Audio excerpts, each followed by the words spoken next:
खुद पर ध्यान दो, लोगों पर नहीं। जिंदगी जीने के दो तरीके हैं, एक तो जो पसंद है उसे हासिल करो और दूसरा जो हासिल है उसे तुम पसंद करना सीख लो। मुफ्त में तो सिर्फ माँ बाप का प्यार मिलता है, बाकी इस दुनिया में हर रिश्ते के लिए कुछ ना कुछ चुकाना जरूर पड़ता है। बेइज्जती का जवाब इतनी इज्जत से दीजिए कि सामने वाला भी शर्मिंदा हो जाए। अगर जीवन में खुश रहना है तो अपनी जिंदगी के फैसले अपनी परिस्थिति को देखकर ले। दुनिया को देखकर जो फैसले लेते हैं वो दुखी ही रहते हैं। पुराने समय की बात है, नगर में रहने वाला मोहन नाम का एक लड़का अपनी जिंदगी से बहुत परेशान था। उसके निराश का कारण ये था कि अब वह कुछ भी नहीं कर रहा था। उसके माँ बाप उसे ताने मारते कि तेरे सारे मित्र कुछ ना कुछ कर रहे हैं, लेकिन तू अभी भी घर में बैठा हुआ है। मित्रों के बीच अक्सर उसका मजाक ही बनता। वह कहीं जाता तो लोग उससे पूछते कि क्या कर रहे हो। उसे ये बताने में बड़ी शर्म आती थी कि अभी वह कुछ भी नहीं कर रहा है। धीरे धीरे उसने रिश्तेदारों के यहाँ जाना और लोगों से मिलना जुलना कम कर दिया। वह ज्यादातर समय अपने घर में ही बैठा रहता। वह अकेले में रोता, भगवान को कोसता, अपनी किस्मत को दोष देता। अब उसे अपनी जिंदगी बोझ सी लगने लगी थी। कभी कभी वह सोचता कि जब वो कुछ करने के लायक ही नहीं है तो भी उसे जिंदा रहने का क्या फायदा, उसे तो मर जाना चाहिए। एक दिन वह अपने नगर के सड़क से गुजर रहा था, तभी उसने देखा कि एक गुरुवर दुख के ऊपर प्रवचन दे रहे थे। वह भी उस भीड़ में जाकर बैठ गया और गुरु के प्रवचन सुनने लगा। गुरु बोल रहे थे कि दुख एक गुरु के भांति होता है, जो हमें जीवन की सच्चाई दिखाता है और हमें जीवन जीने का सही तरीका सिखाता है। आप चाहे तो अपने दुख रूपी गुरु से जीना भी सीख सकते हैं और चाहे तो उसी दुख में डूब कर बैठ के रो भी सकते हैं। मोहन भी गुरु की ये सारी बातें ध्यान से सुन रहा था, लेकिन उसे गुरु की ये बातें सही नहीं लगी। उसने खड़े होकर कहा कि दुख कुछ भी सिखा कर नहीं जाता है, सिर्फ वह पीड़ा देकर जाता है। दुख की पीड़ा अनंत होती है। ऐसा लगता है इसके बाद कुछ भी नहीं होने वाला, कुछ भी नहीं मिलने वाला। मृत्यु भी उसके सामने छोटी लगने लगती है। गुरुवर ने कहा, आखिर क्या दुख है तुम्हें? मोहन ने अपना सारा दुख गुरुवर के समक्ष कह सुनाया और मोहन ने कहा, क्या आपके पास मेरे इस दुख का कोई भी समाधान है? यह सुनकर गुरुवर मुस्कुराए और बोले, जिस दिन तुम्हारे जीवन में सच्चा दुख आएगा उस दिन मेरे पास आना, मैं तुम्हारे दुख का समाधान अवश्य करूंगा। इतना कहकर गुरुवर वहां से चले गए। मोहन ने सोचा, क्या मेरा दुख सच्चा नहीं है? क्या जिस दुख से मैं गुजर रहा हूँ वो झूठा है? कोई भी मेरे दुख को नहीं समझता। जब माँ बाप ही नहीं समझ पाए तो गुरुवर क्या समझेंगे? अपने दुख से परेशान होकर मोहन ने एक निर्णय लिया कि अब वह कुछ करके दिखाएगा। उसने एक छोटा सा व्यापार शुरू किया, लेकिन उसमें सफलता नहीं मिल पा रही थी। लेकिन उसके घर वाले बहुत खुश थे कि वह कुछ तो प्रयास कर रहा है। वह अपने व्यापार में जुटा रहा और धीरे धीरे सफलता भी मिलने लगी। फिर उसने रफ्तार पकड़ ली। सिर्फ 3 साल के अंदर ही वह एक बड़ा व्यापारी बन गया। अब मोहन की चारों तरफ ऐसे बहुत से लोग थे जो उसकी चिंता करते थे, उसे पसंद करते थे, उसके काम की प्रशंसा करते थे। अब उसके घर वाले भी उसकी प्रशंसा करते थकते नहीं थे। दिन प्रतिदिन उसके मित्रों की संख्या भी बढ़ती जा रही थी। अब वह अपनी जिंदगी से बहुत खुश था। उसके कुछ मित्रों ने उसको कुछ सलाह दी कि जब तुम बड़े व्यापारी बनकर इतना खुश हो तो सोचो, अगर तुम इस नगर के, इस राज्य के सबसे बड़े व्यापारी बन जाओगे तो तुम्हारे पास कितना सुख होगा, कितने लोग तुमसे जुड़ना चाहेंगे, तुम्हारा कितना यश फैलेगा। स्वयं राजा भी तुमसे मित्रता करना चाहेंगे और जरूरत पड़ने पर तुमसे ही धन उधार लेंगे। मित्रों की यह बात मोहन के मन में बैठ गई। अब उसने और भी धन कमाने का प्रयास शुरू कर दिया, लेकिन उसे ये सब अब जल्दी चाहिए था। वह सब कुछ प्राप्त करने में अपना ज्यादा समय बर्बाद नहीं करना चाहता था। इसलिए उसने ऐसे भी कार्य करने शुरू कर दिए जो उचित नहीं थे। उसने बड़ी मात्रा में अपने मित्रों से उधार लेना शुरू कर दिया। ज्यादा मुनाफा कमाने के लालच में अपने सामान में मिलावट करने लगा। उसने दूसरे व्यापारियों के खिलाफ षड्यंत्र भी रचे। उसने उन्हें डराया धमकाया। जैसा जैसा उसके मित्र कहते गए वह वैसा करता गया। वह इन तरीकों से ज्यादा धन तो कमा रहा था, लेकिन अब उसके जीवन में सुकून नहीं था। उसके मन की शांति गायब हो चुकी थी। उसे रातों में नींद नहीं आती थी। सुख साधन की सारी वस्तुएं होने के बाद भी उसे किसी में भी सुख नहीं मिल रहा था। एक दिन मोहन अपने बग्घी में सवार होकर कहीं जा रहा था। तभी रास्ते में उसे गुरु का आश्रम दिखा। वह रुक गया। वह गुरु के पास जाकर बोला, हे गुरुदेव, आपने बोला था जब तुम्हारे जीवन में सच्चा दुख आएगा तब मेरे पास आना। मैं अब बहुत ही दुखी हूँ। मेरे रातों की नींद गायब हो चुकी है। मुझे कहीं सुकून नहीं मिल पा रहा है। मोहन ने अपनी सारी समस्या गुरु के सामने कह सुनाई। गुरु ने कहा, जब तुम मुझसे पहली बार मिलने आए थे तब भी तुम किसी दुख में थे। तुमने उस दुख से क्या सीखा? मोहन ने कहा, मैंने सीखा कि सिर्फ सोचने और चिंता करने से कुछ नहीं होता। अपनी सोच को सच करने के लिए कर्म करना पड़ता है, और सिर्फ कर्म करने से भी कुछ नहीं होता। अपने कर्म को अंतिम पड़ाव तक ले जाना भी आवश्यक होता है। चाहे रास्ते में कितनी भी मुसीबतें आए, कितना ही निराशा हो, कितनी भी लगे कि अब आगे कुछ नहीं होने वाला, तब भी यह मानकर चलो कि मैं जो कर रहा हूँ उसमें अवश्य सफल होऊंगा। लोग सिर्फ सफल व्यक्ति को ही सम्मान देते हैं, फिर चाहे कोई कितना ही अच्छा क्यों ना हो, वह लोगों की नजरों में बोझ ही होता है। यह सब सुनकर गुरु मुस्कुराए और बोले, यह असली दुख नहीं है। जब तुम्हारे जीवन में असली दुख आए तब मेरे पास आना, मैं उसका समाधान अवश्य करूंगा। मोहन ने जाते समय गुरु को सोने के सिक्के से भरा एक घड़ा भेंट किया। घड़ा देखकर गुरु ने कहा कि यह मेरा किसी काम का नहीं, इसे उस पेड़ के नीचे गड्ढा खोदकर दफना दो। मोहन ने गुरु के कहे अनुसार घड़े को पेड़ के नीचे दफना दिया और वहां से चला गया। कुछ दिनों तक व्यापार अच्छी तरक्की कर रहा था, लेकिन गलत व्यापार की वजह से धीरे धीरे उस व्यापार में घाटा होने लगा। उसकी सारी धन संपदा धीरे धीरे खत्म होने लगी और एक दिन ऐसा आया जब उसके पास कुछ भी नहीं बचा था और वह कर्जे से डूब चुका था। लेकिन वह निश्चिंत था क्योंकि उसने सारा कर्जा अपने मित्रों से लिया था। वो सोचता था कि उसके मित्र उसके बुरे समय में उसका साथ अवश्य देंगे, लेकिन ऐसा कुछ भी नहीं हुआ।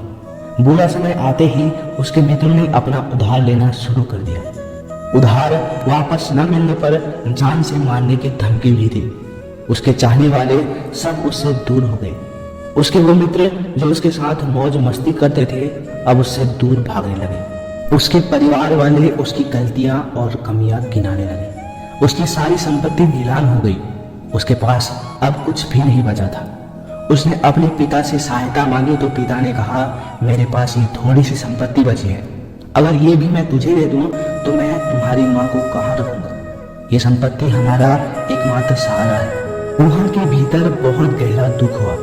उसके आसपास कोई नहीं था जो उसके दुख को समझ सके, उसे संभाल सके।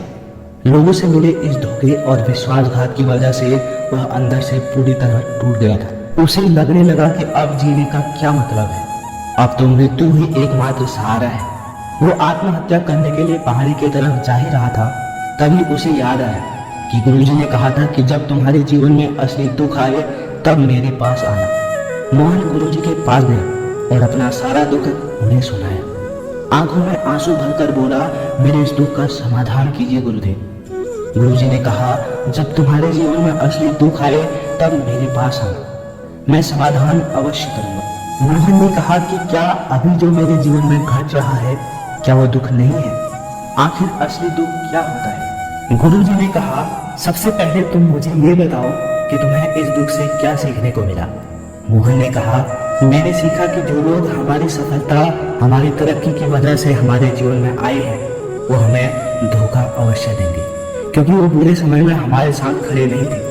वह केवल अच्छे समय में हमारा फायदा उठाएंगे और बुरे समय में छोड़कर चले जाएंगे। भरोसा केवल उन्हीं लोगों पर करना चाहिए जो हमारे बुरे समय में, असफलता के समय में हमारे साथ खड़े रहते हैं। लेकिन ऐसे लोग हमें कम ही मिलते हैं, पर जिसके पास होते हैं उनकी कद्र करनी चाहिए, उनका अपमान कभी नहीं करना चाहिए। मैंने ये भी सीखा कि कभी किसी के खिलाफ षड्यंत्र नहीं रचना चाहिए। ईमानदारी और धैर्य के साथ काम करना चाहिए और कभी भी जीवन में लालच नहीं करना चाहिए। अपना सारा दुख अनुभव बताने के बाद मोहन आंखों में आंसू भरकर गुरुदेव के सामने बैठ आया। थोड़ी देर बाद गुरु उठे और उस पेड़ के नीचे गड्ढा खोदकर वह घड़ा बाहर निकाला जो सोने के सिक्कों से भरा हुआ था और उसे मोहन को दे दिया।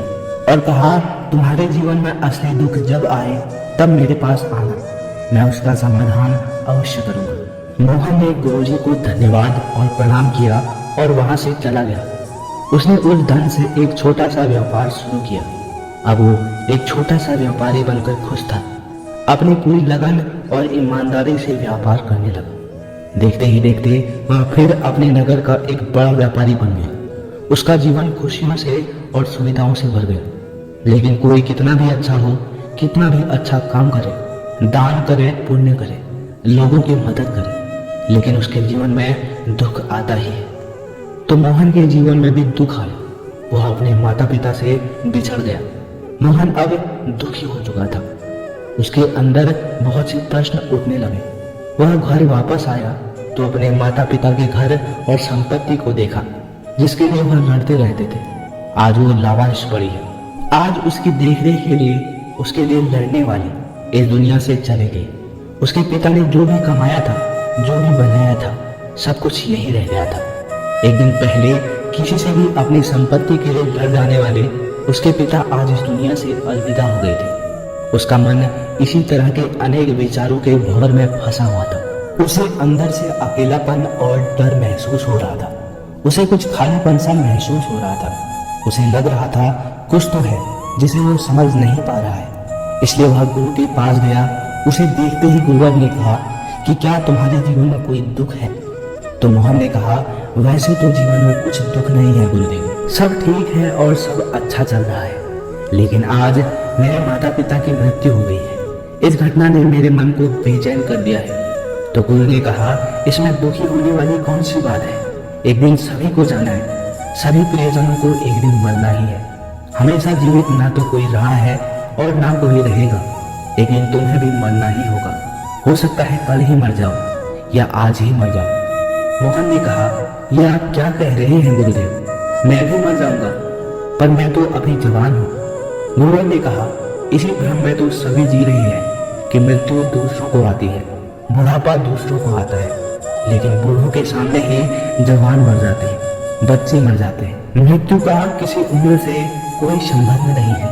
ये तो सबको अपना ग्रास बना लेती है। गुरुवर की ये बातें मोहन के मन में बैठ गई।